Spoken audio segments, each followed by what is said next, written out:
জয় কাশ্যপ অসমীয়া চলচ্চিত্ৰ আৰু ধাৰাবাহিক জগতৰ এজন সুপৰিচিত অভিনেতা আৰু সংগীত শিল্পী। তেওঁ বহুকেইখন জনপ্ৰিয় অসমীয়া বোলছবি আৰু টেলিভিছন ধাৰাবাহিকত কৰা বলিষ্ঠ অভিনয়ৰ বাবে দৰ্শকৰ মাজত সুপৰিচিত। জয় কাশ্যপৰ জন্ম যোৰহাট জিলাত হৈছিল। তেওঁৰ পিতৃৰ নাম তাৰিণী চন্দ বৰঠাকুৰ আৰু মাতৃৰ নাম আৰতী বৰঠাকুৰ।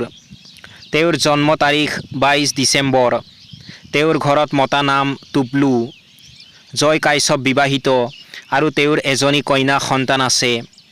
অভিনয়ৰ উপৰিও সংগীতৰ ক্ষেত্ৰখনতো তেওঁৰ ৰাপ আছে।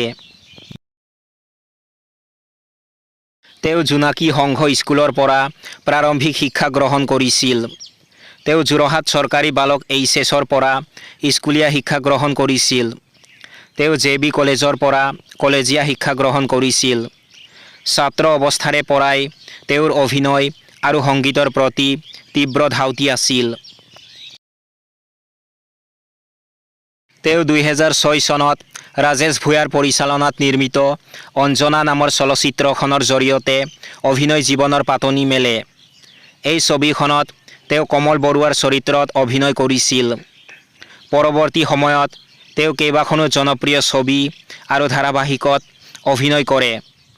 চলচ্চিত্ৰ নীলামতীৰ বিয়া, অনুৰাধা, কাঞ্চন, জয় হনুমান, ৰুদ্ৰ আৰু ৰয় ৰয় বিনালে।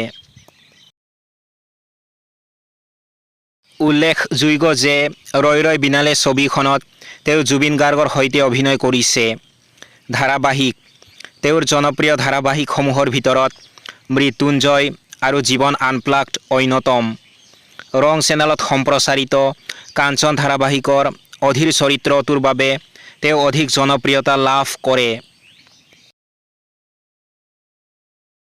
জয় কাশ্যপ কেৱল এজন অভিনেতা নহয়, তেওঁ অসমীয়া সাংস্কৃতিক জগতৰ এজন নিষ্ঠাৱান শিল্পী। তেওঁৰ অসাধাৰণ অভিনয় দক্ষতাই ভৱিষ্যতে অসমীয়া চিনেমা জগতক নতুন মাত্ৰা প্ৰদান কৰিব বুলি আমি আশাবাদী।